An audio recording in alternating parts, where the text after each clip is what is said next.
네, 함께 읽으신 본문은 예수님께서 마귀에게 시험을 받으시는 장면을 보여주고 있습니다.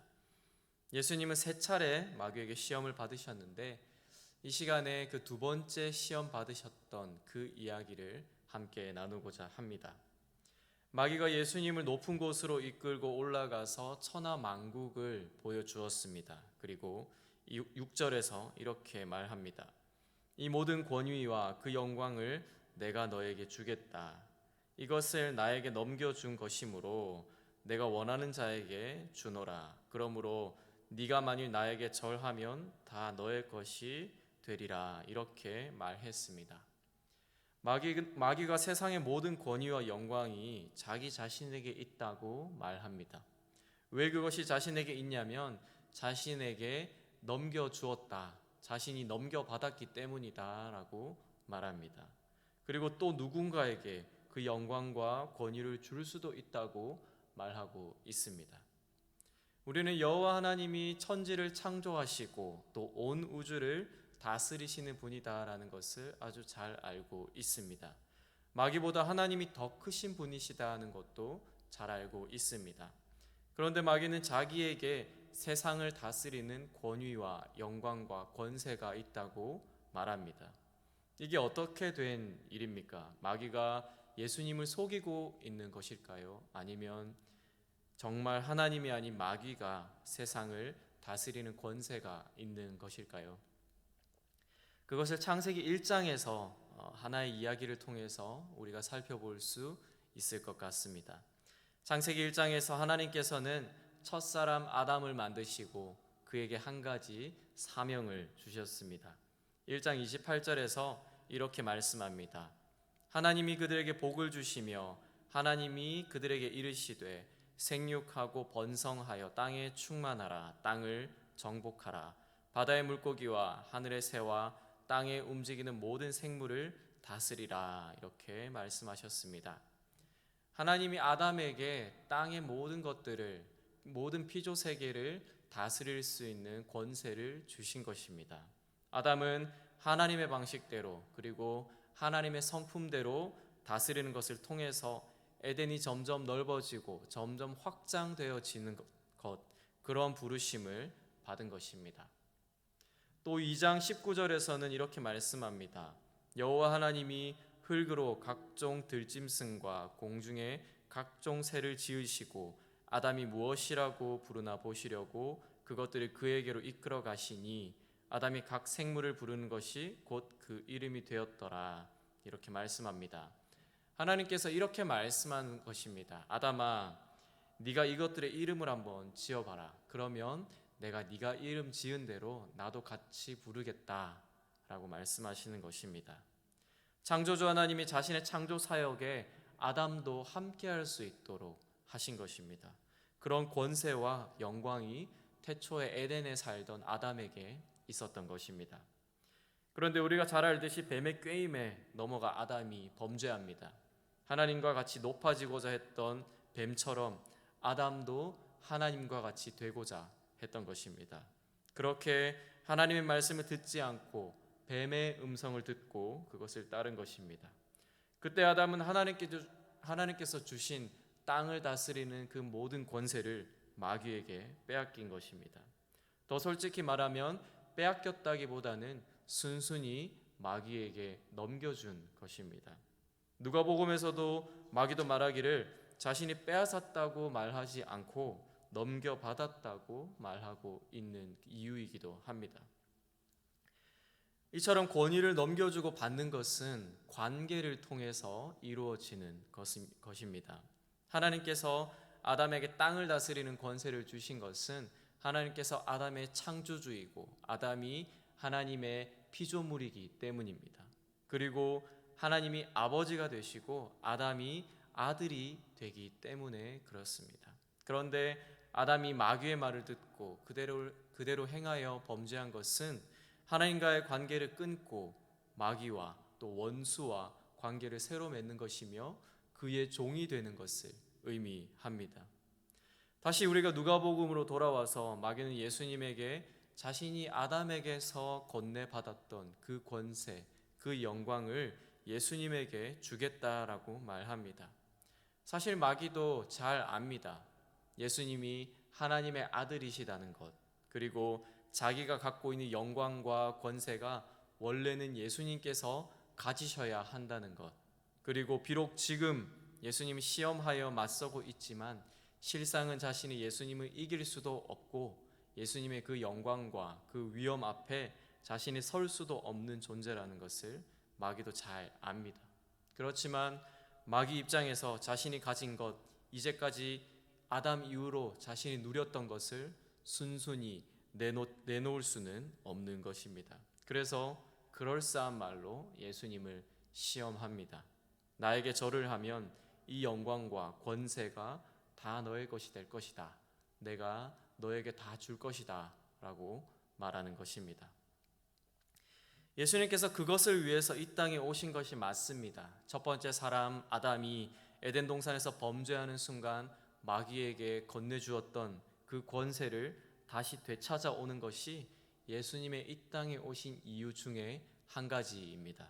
그것을 위해서 마귀가 했던 제안을 예수님께서 받았다면 예수님이 목표했던 것을 보다 손쉽게 이룰 수 있었을 것입니다. 그런데 예수님은 그렇게 하지 않았습니다. 마귀의 제안을 거절하고 물리쳤습니다. 예수님이 왜 그렇게 하셨겠습니까? 아담의 경우에도 그랬듯이 권세를 주고 받는 것은 관계를 맺는 것을 의미하기 때문입니다. 예수님이 마귀와 관계를 맺을 이유는 없습니다. 더군다나 마귀에게 절을 하고 그로부터 권세와 영광을 받는 것은 하나님의 아들이신 예수님에게 전혀 어울리지 않는 행동입니다. 그리고 예수님이 거절하신 또 다른 이유가 있다면 그것은 그렇게 하는 것이 하나님의 방법, 하나님의 뜻이 아니기 때문입니다. 하나님의 뜻은 예수님이 고난을 통해서 십자가에 죽으시고 부활하신 것을 통해서 권세와 영광을 받게 되는 것입니다. 그것이 하나님의 아들로서 감당해야 하는 예수님의 부르심이고 또 예수님의 사명이었던 것입니다. 마태복음 28장 18절에서 예수님께서 마지막으로 말씀하실 때 이렇게 시작합니다. 하늘과 땅의 모든 권세를 내게 주셨으니 이렇게 말씀합니다. 예수님께서는 십자가에서 죽으시고 부활하심으로 인해서 하늘과 땅의 모든 권세를 얻으셨습니다. 마귀의 말에 복종하여서 그것을 얻은 것이 아니라 하나님의 음성에 하나님의 뜻에 순종하여서 권세를 받으셨습니다. 마귀도 예수님에게 권세를 약속했고 하나님도 예수님에게 권세를 주셨습니다. 온 땅의 주님으로 온 세상의 왕이 된다는 그 결과는 마귀의 제안이나 하나님의 일하심이나 동일합니다. 그러나 어떻게 그것을 성취하고 이루느냐, 그 과정은 완전히 다른 것입니다. 나의 목표, 나의 욕심을 위해 참소하는 자의 음성을 듣고 그것에 순종하며 그것을 따를 것인가, 아니면 하나님의 음성을 듣고 따를 것인가, 이것이 그리스도인의 삶에서 중요한 것입니다. 첫 번째 아담은 마귀의 유혹에 넘어갔습니다. 그리고 자신이 가진 모든 하나님이 주신 권세와 그 영광을 넘겨주었습니다. 그러나 두 번째 아담인 예수님은 마귀의 유혹에 넘어가지 않고 그것을 이겨냈습니다. 예수님은 하나님의 아들로서 고난을 기꺼이 감수했습니다. 그리고 하나님이 약속하신 그 영광과 권세를 온전히 받으셨습니다. 아담이 잃어버렸던 하나님께서 인간에게 주셨던 그 권세를 예수님께서 다시 되찾아서 우리에게 주신 것입니다. 원수는 나에게 있어야 할 것, 또 내가 필요한 것, 또 내가 갖고 싶어 하는 것, 내 욕심들을 또 아주 잘 아는 것 같습니다. 아담에게도 그랬고 예수님에게도 그랬습니다. 그리고 그것으로 나에게 솔깃한 제안을 합니다. 너 이거 필요하지? 이렇게 하면 이거 얻을 수 있어. 내가 시키는 대로 하면 그 목표를 이룰 수 있을 거야. 그런데 어떻습니까? 우리 하나님은 어떤 분이십니까? 우리의 아버지가 되시는 하나님도 우리의 필요를 다 아시는 분이십니다. 마태복음 6장 31절과 32절에서 이렇게 말씀합니다. 그러므로 염려하여 이르기를 무엇을 먹을까 무엇을 마실까 무엇을 입을까 하지 말라. 이는 다 이방인들이 구하는 것이라. 너희 하늘 아버지께서 이 모든 것이 너희에게 있어야 할 줄을 아시느니라. 이렇게 말씀합니다. 아담과 예수님의 삶에서 우리가 보았듯이 우리가 누리는 모든 것은 관계 가운데서 주어지는 것입니다. 만약 우리가 원수의 방식으로 우리가 원하는 것을 얻고 우리가 목표하는 것들을 이룬다면 우리는 원수와 더 친밀해지고 하나님과는 더 멀어지게 될 것입니다. 그러나 하나님의 방식으로 우리가 살아간다면 우리는 원수와 더욱 멀어지고 하나님과 더욱 가까워질 것입니다. 마찬가지로 세상에서 말하는 성공을 쫓아서 우리가 살아간다면 우리는 세상과 더욱 친밀해질 것입니다. 우리가 바라고 소망하는 것들을 세상의 방법대로 이루고자 한다면 우리는 하나님과는 더욱 더 멀어지고 세상과는 더욱 가까워질 것입니다. 세상의 음성을 듣겠습니까? 아니면 하나님의 말씀을 따라 살아가겠습니까? 그것은 단순히 일의 결과의 문제가 아니라 그것은 과정의 문제이고 하나님과의 관계의 문제인 것입니다. 예수님은 하나님과의 관계 가운데서 하나님의 말씀을 따라서 살아가셨습니다. 그 삶이 우리에게도 동일하게 요구되는 것입니다. 우리 삶에서 나의 행동과 나의 태도와 내 생각들과 내가 살아가는 모든 삶의 방식들이 하나님의 말씀에 부합하는 것인지 한번 돌아볼 수 있으면 좋겠습니다. 이것이 세상의 방식인지 아니면 하나님의 성품을 따라 행하는 것인지 하나님의 말씀을 쫓아 살아가는 것인지 우리의 삶을 돌아볼 수 있으면 좋겠습니다. 내 욕심인지 아니면 하나님의 약속인지 우리의 마음의 중심을 다시 한번 확인할 수 있으면 좋겠습니다. 그래서 우리도 예수님처럼 하나님의 음성을 듣고 하나님의 음성을 따라서 하나님과 친밀한 교제 가운데서 온전히 살아갈 수 있게 되기를 소망합니다.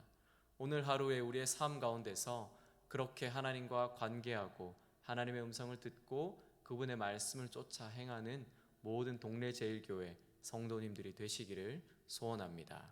함께 기도하시겠습니다. 하나님, 우리가 들어야 할 것이 원수의 음성도 아니고 또 세상의 음성도 아니고 오직 하나님의 음성, 하나님의 말씀임을 우리가 고백합니다. 우리가 다른 것들을 따르지 않겠습니다. 우리의 삶에 달콤한 유혹이 있고 우리의 삶에 아주 큰 약속들이 있다 할지라도 그것이 하나님으로부터 온 것이 아니고 하나님의 말씀과 다르고 하나님의 성품과 동일하지 않다면 하나님, 우리가 그것을 쳐다보지 않겠습니다. 대신에 하나님의 말씀을 쫓아 살아가겠습니다. 그것이 멀리 돌아가는 길이고 때로는 우리가 희생해야 하는 길이고 우리가 고통과 고난을 감수해야 하는 것이라 할지라도 우리가 하나님의 말씀을 따라 하나님의 방법대로 하나님 우리에게 주신 우리의 삶을 살아가겠습니다. 그래서 우리의 삶이 에덴이 되고 우리가 그렇게 살아가는 것들을 통해서 하나님의 역사하시고 하나님이 함께 하시는 그 에덴이 더욱더 넓혀지고 확장되어질 수 있기를 소망합니다. 우리 개인뿐만 아니라 우리 교회도 그렇게 살아갈 수 있게 하여 주시옵소서.